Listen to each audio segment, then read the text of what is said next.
Hello to all, I am Brad with unwiredview.com. Now these days it seems like tablets are just falling from the sky, or at least the news of impending tablets, and yeah, there are a few tablets out there which no one really knows or cares too much about. But we're going to unbox a huge box for you today because this is a tablet that everyone does care about.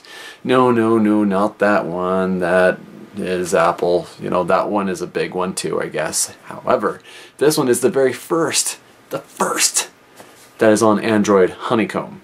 This is 3.0 Android, which means it is optimized for the tablet. So, we're going to take a look. And you are probably wondering how big the box is. Yeah, it's that big. It fills up the screen. I can barely get around it to show my face in the camera at the same time as it. That's big. It's a 10.1 inch tablet.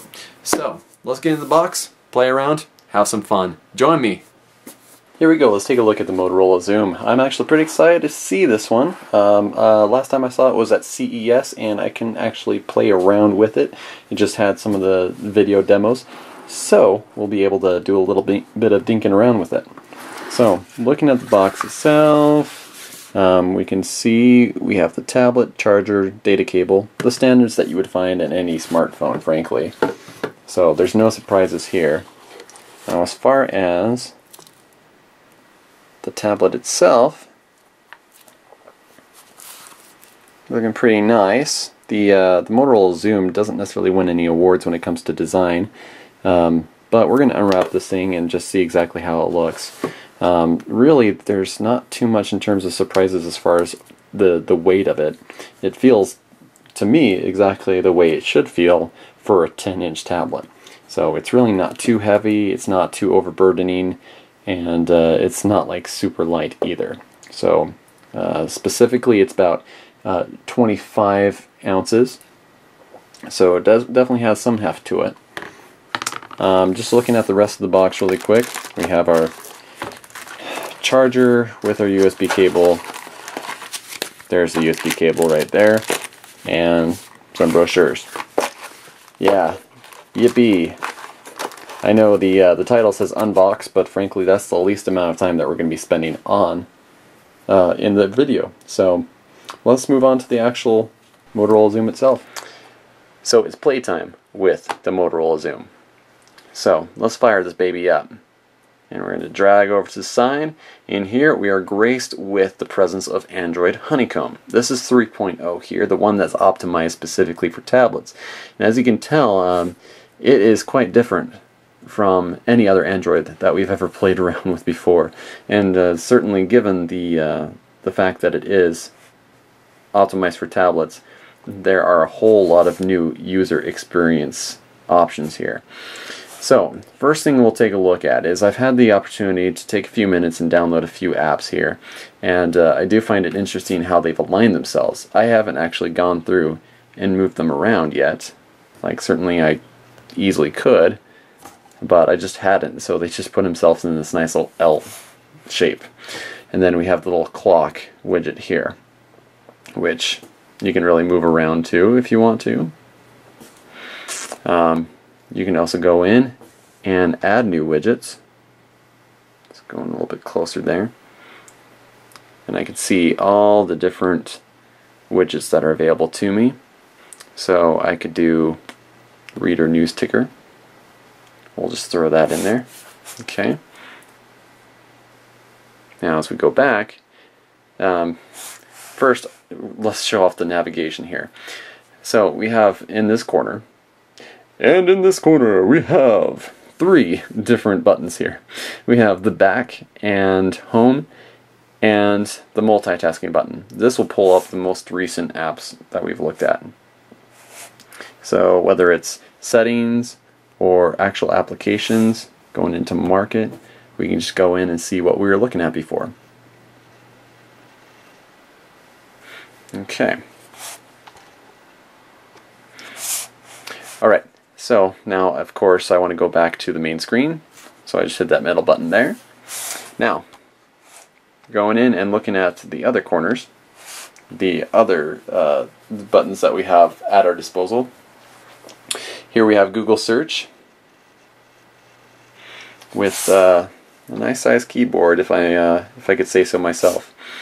This will certainly be very similar in size and shape to the iPad keyboard. So if you played around with that one, it's going to be incredibly similar. So let's get out of that one. And then there's also, whoops, accidentally hidden stuff. There's also up here the voice dial. Okay, now over in the top right, we have all of our app tray, whether it's through My Apps or if we hit all.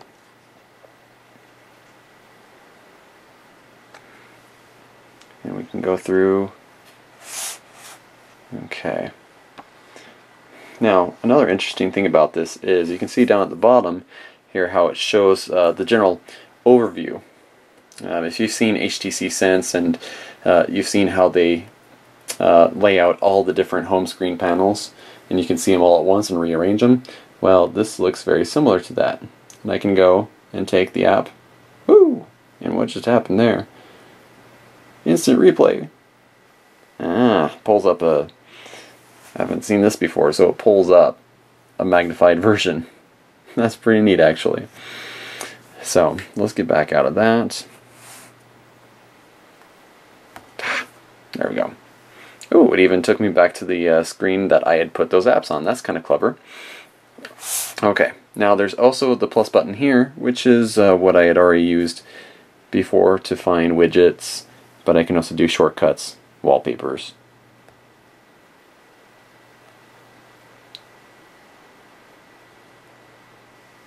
Okay. So quite a few different options, and then we have the home screen panels here that I can place any of those things in that I want. And the last corner, bottom right, last but not least, certainly. So naturally we have the date and time, the signal, and the battery. It's also it's kind of like the notification bar that you would find on the top of Android, where it shows that you've got new messages or you have downloaded certain apps.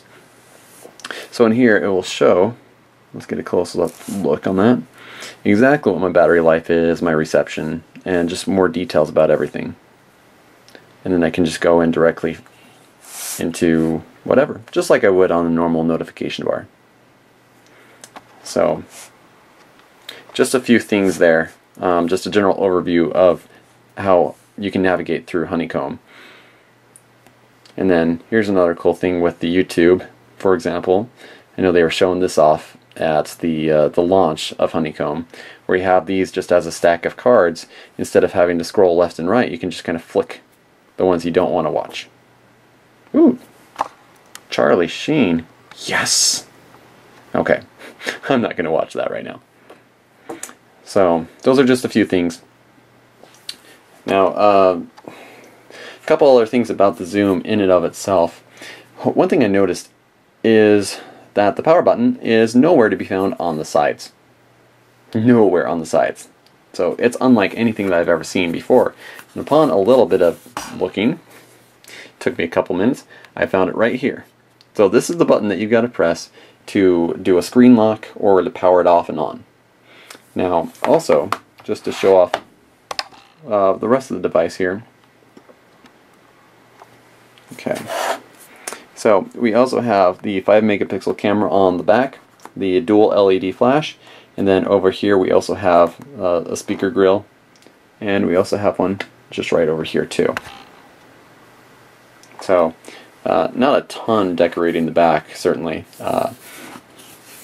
And then of course we have the bottom here, which has all the charging and data ports. But those are just a few things.